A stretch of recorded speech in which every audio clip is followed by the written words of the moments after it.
They saw signs that he was doing for the sick. Jesus went up to the mountain and sat down with his disciples. Now the Passover, the festival of the Jews, was near. When he looked up, he saw a large crowd coming towards him. Jesus said to Philip, "Where are we to buy bread for these people?" He said this to test him, for he knew what he was going to do. Philip answered him, 6 months' wages would not buy enough for each of them, and they would only get a little.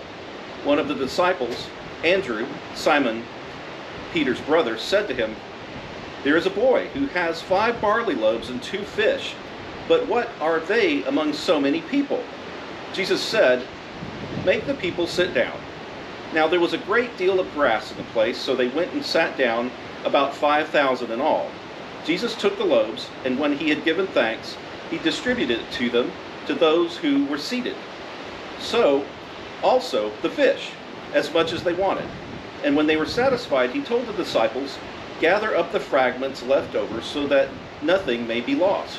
So they gathered them up from all the fragments and the barley loaves left by those who had eaten, and they filled 12 baskets. When the people saw the sign that he had done, they began to say, "This is indeed a prophet who has come into the world." The Gospel of the Lord. Praise to you, Lord Christ. Please be seated. Goodness. It's something I don't usually have to do on Sundays. Well, we're at the end of our week, and we're at that point where it's like, we have to leave, and some of us probably don't want to. Some of us would probably love to stay here for another week. This is a really wonderful place, and can't wait till we all get back here. Well, today we have the story of the feeding of the 5,000. This is, aside from the resurrection, this is the only miracle that shows up in Matthew, Mark, Luke, and John. Most people kind of forget that. Every now and then I kind of forget that till it rolls around. It must have been an important miracle because it shows up in all 4. And it says a lot about Jesus' ministry and about what we are called to do. Because in this, there's several important things that come up in this reading. There's some lessons to be learned in this reading. Number 1, I would say, don't judge your problems in light of your current resources. Because the disciples, all of a sudden, they've been going all over the place, going all over Galilee. Jesus has been preaching and teaching and healing and reaching out to the poor, and his ministry is taking off. So he's built up a pretty big following of folks, which is why every time he tried to go somewhere, there was just, hordes of people rallying around him. So at this point in the gospel, it's time for dinner.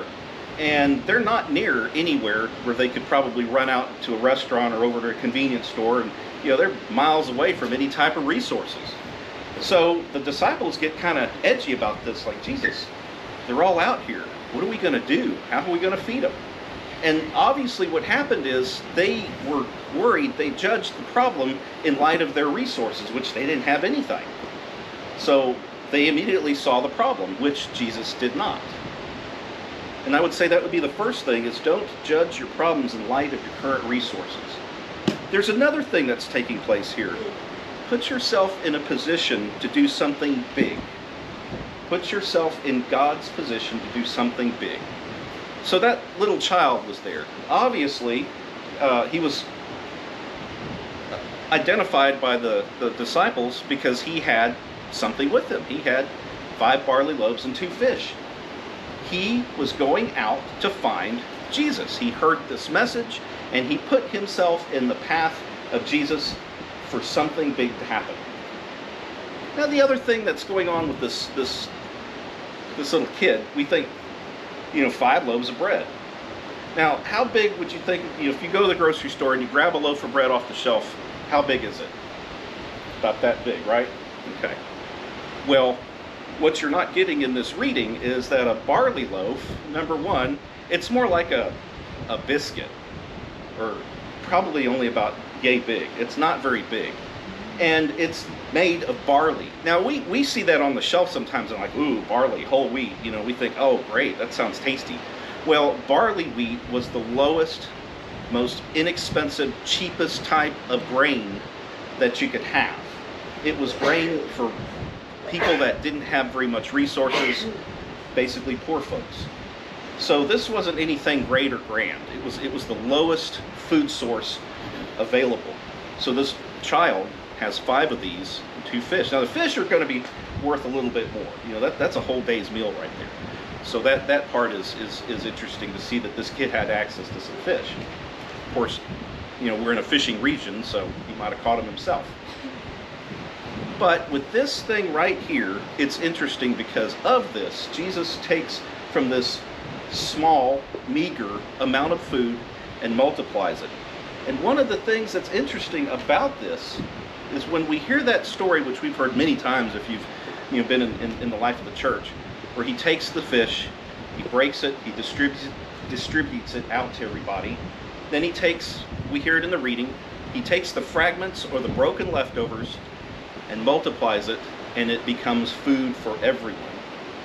So keeping in mind our theme for the week about brokenness, he takes, in the Greek, in this particular part where it says the fragments, some people translate it as the broken parts. He multiplies that and uses it to feed many.